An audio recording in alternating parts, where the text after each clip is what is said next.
朋友们，大家好啊！今天下午风挺大的，外面没有那么的热啊，就出来逛一圈，到门口的这个游艇俱乐部来喝2杯啊。酒嘛是不能喝了，喝点饮料，喝点咖啡什么的啊，坐一会儿，聊一聊。这个地方挺漂亮的啊，就有许多其他的国家的人呢，他们会买一些自己的这个船呢，就停在这里，然后来度假。前面就有一个那个法国的一对夫妇，年纪挺大的，跑来和我们交流啊。他们呢也是来西班牙这边度假的啊。那么他们在这边呢会有那个就是自己的这个船啊，因为这边其实出海的话玩一玩各方面的话，还是很悠闲很舒服的啊。看到这个海哦，其实我又总会想起我在海南啊，还有在泰国啊，还有在日本那些海边啊。那个海南的话，基本上因为在住了几年嘛，所以在海南那边呢，像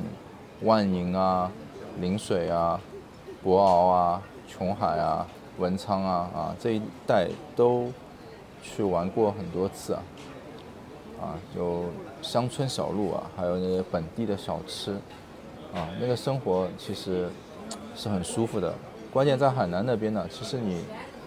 每个月你真的花不了几个钱啊，你差不多2000块人民币啊，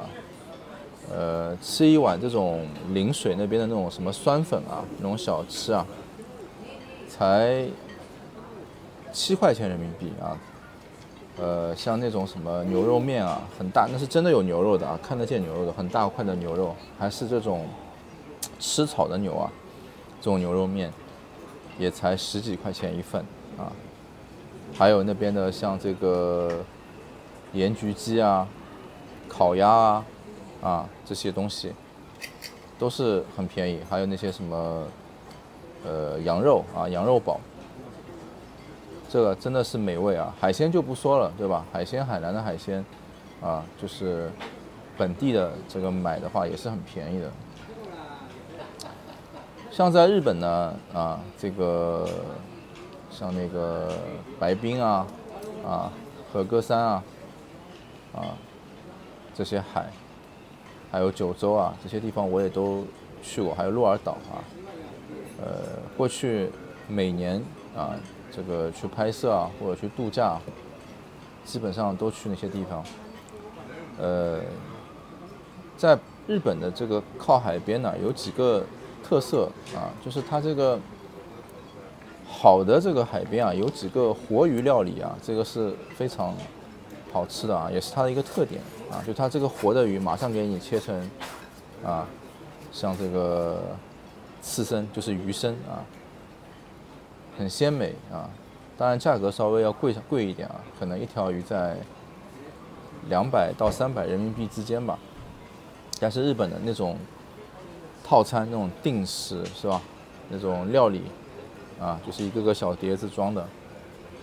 这个也确实是很美味、很惊艳的就是不管从这个审美上，还是在这个口味上都是非常好的。有一年就是在圣诞节，在那个上田就是东京往上的那个方向有一个上田。上田那边呢，它有很多的这个旅馆就是这种家庭旅馆，在里面就是他们在这个圣诞节他们会拿许多这个苹果放在那个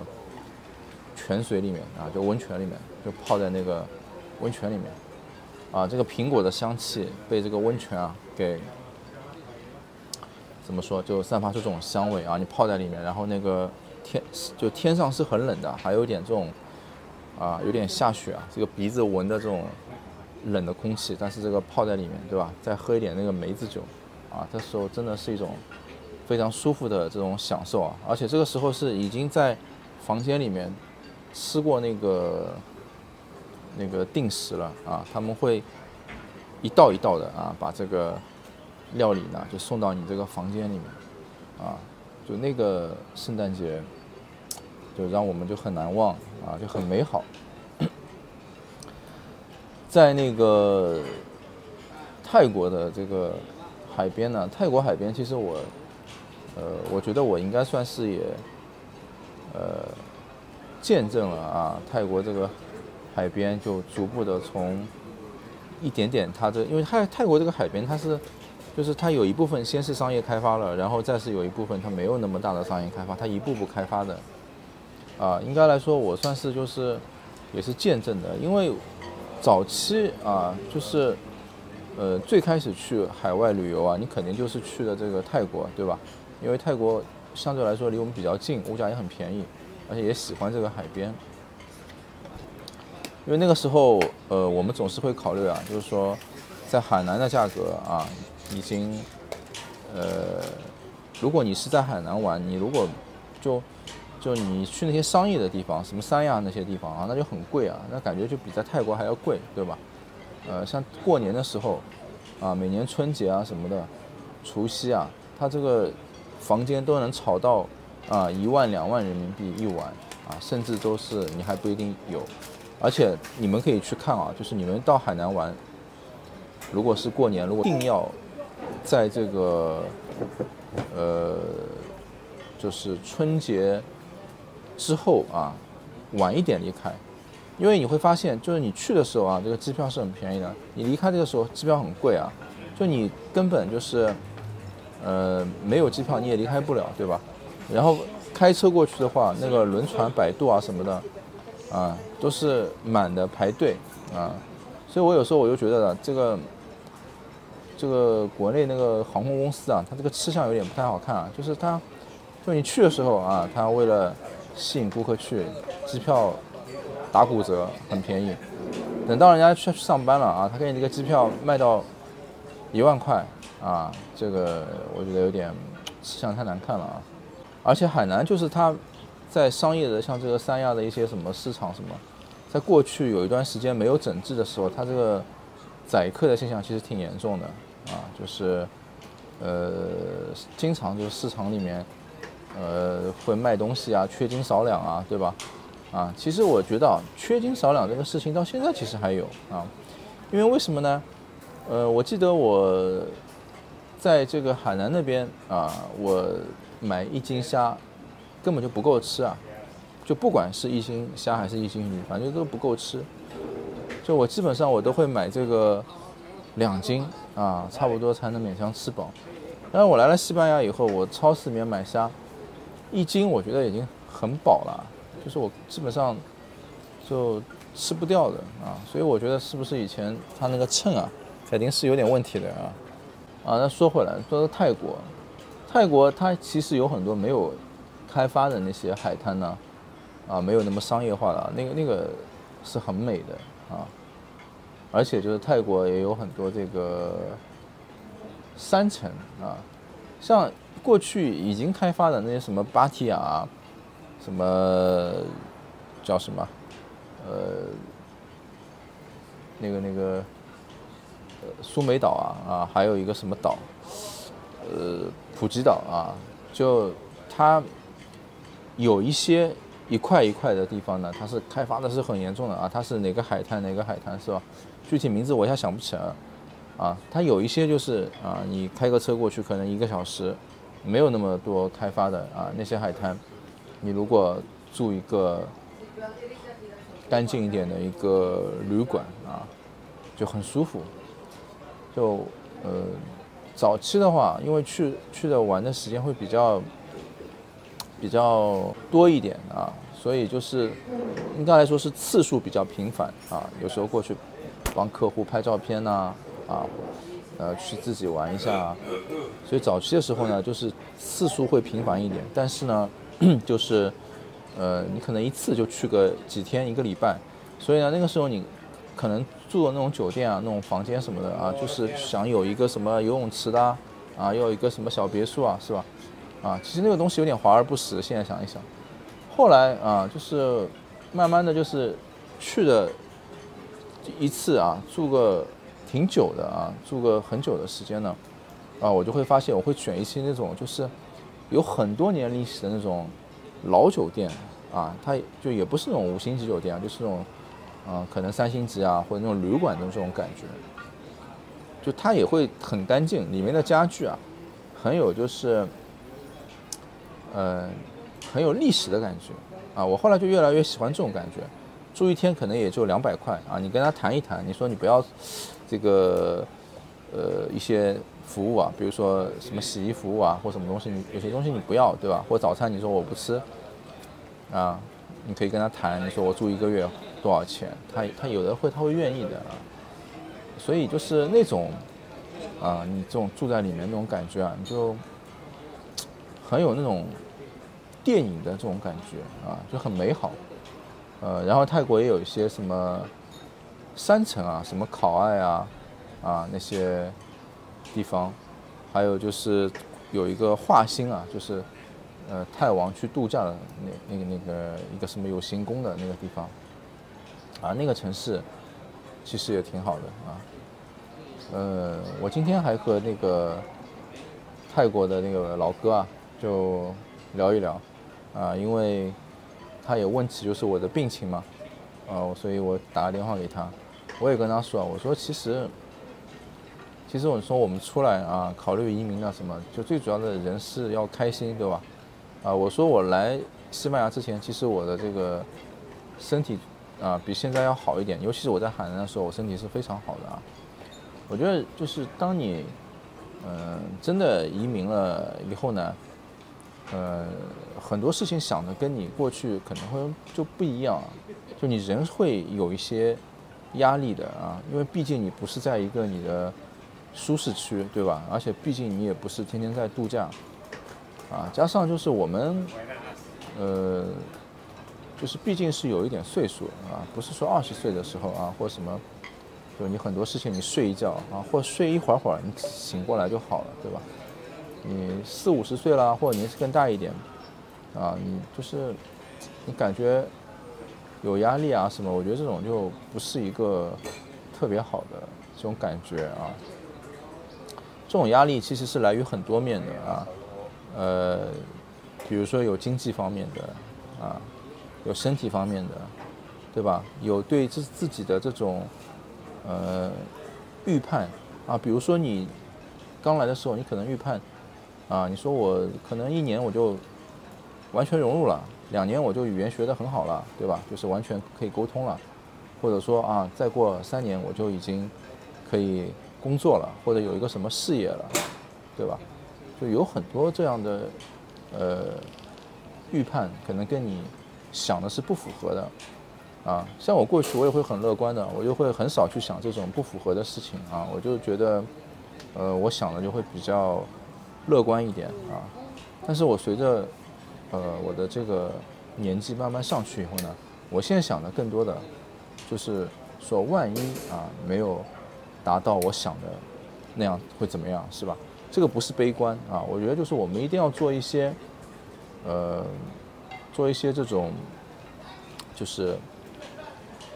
backup 啊，就是方案，对吧？就是预备的方案啊，就是万一没有达到你的预期啊，这个情况怎么办？就像昨天啊，我录了一个视频，我说啊，就前天、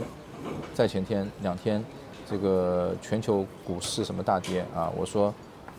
其实是一个非常好的抄底的机会啊。那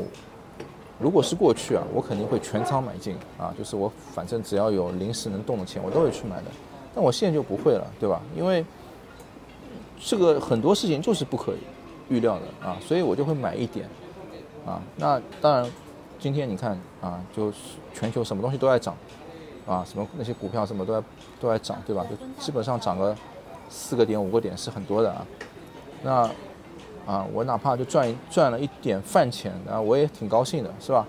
我今天就出来喝咖啡什么的，对吧？我就觉得就是这种还是要把风险看得更多一点啊，就是不要就是完全太乐观的去判断这些事情。像我来欧洲啊，我来西班牙呢，我也选择生活在海边啊，而且就是因为我长时间去那个这个海边度假，或者我就喜欢住在海边，所以我一般不会选就是离海边很远的房子的。那么这边的这个海呢，我觉得就是，像我现在像我现在坐在这里啊，我吹吹风啊，我这个感觉其实就很舒服的。那么它比起泰国的海呢，我觉得它没有那么湿度那么高。我在泰国啊，我的那个屁股上面经常会长一些那个，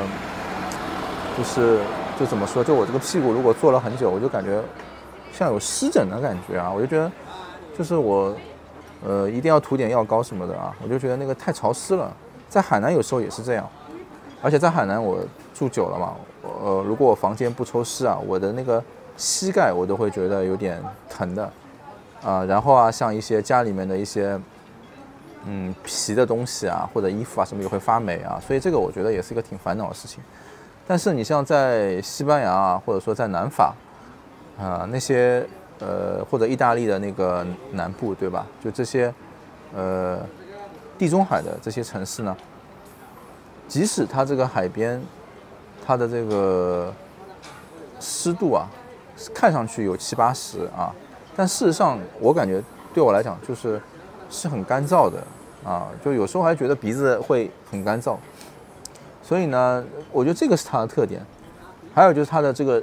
日晒啊，可能你真的就是在泰国啊，或者说在那个海南的话，那个太阳你是不能晒的啊，就是你一晒好像觉得哇这个人太难受了，就是因为我觉得是不是这个湿度的关系啊？因为同样的温度，如果湿度很高很高，可能你人就非常不舒服，对吧？就跟我们在洗桑拿的时候，你去那个干蒸跟湿蒸，你湿蒸可能这个40-50度啊，你就觉得这个湿度很高了啊，热度很高了，你受不了。但干蒸的话，你在里面可以达到60-70度，是吧？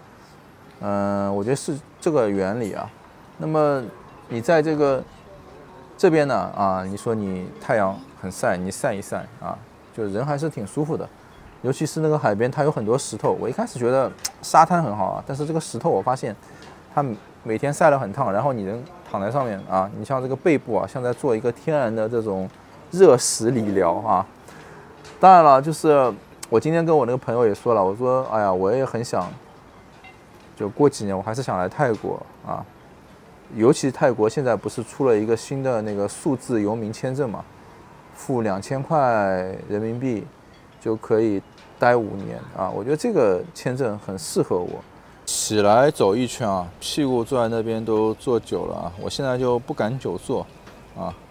像这个船的话，其实我也看了，它有一些也不是很贵的啊，有些是挺贵的啊。但是如果不是很贵的话，其实买一个也还可以啊。毕竟泰国的这个饮食啊，我觉得还是比较适合我。还有就是那个按摩啊什么的，是吧？我觉得这个真的是性价比很高的。像我来了欧洲以后，我就按了2次摩啊，还有一次在什么时候我都忘记了，反正就下不了手。所以我觉得呢，就是真的每个地方啊，它有每个地方的一些美好的东西啊，也有一些不好的地方，没有完美的，对吧？还是得就是根据自己的情况，然后呢，有一些安排。我觉得就是很多人其实想的都是很好，他会说这里的福利啊，或者说什么的，是吧？但其实很多东西它并不是为我们这些移民准备的啊，就是有些东西是别人本地就是人啊，他有的一些这种东西，是吧？你说你作为一个移民，你奋斗几十年啊，最终你只是获得的是就是和本地人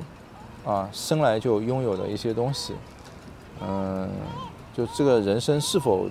这样做是否值得，对吧？我觉得还是值得去思考啊。就像这个学这个西班牙语也好，学法语也好啊，或学英语也好，我觉得如果说只是真的我爱好，就像我喜欢摄影啊，我愿意学，我愿意花很大的精力去学，那我觉得这个不错，是吧？如果说啊，就是为了生存，为了要在一个新的地方去融入、去生存啊，并不是自己的兴趣的话，那我觉得这个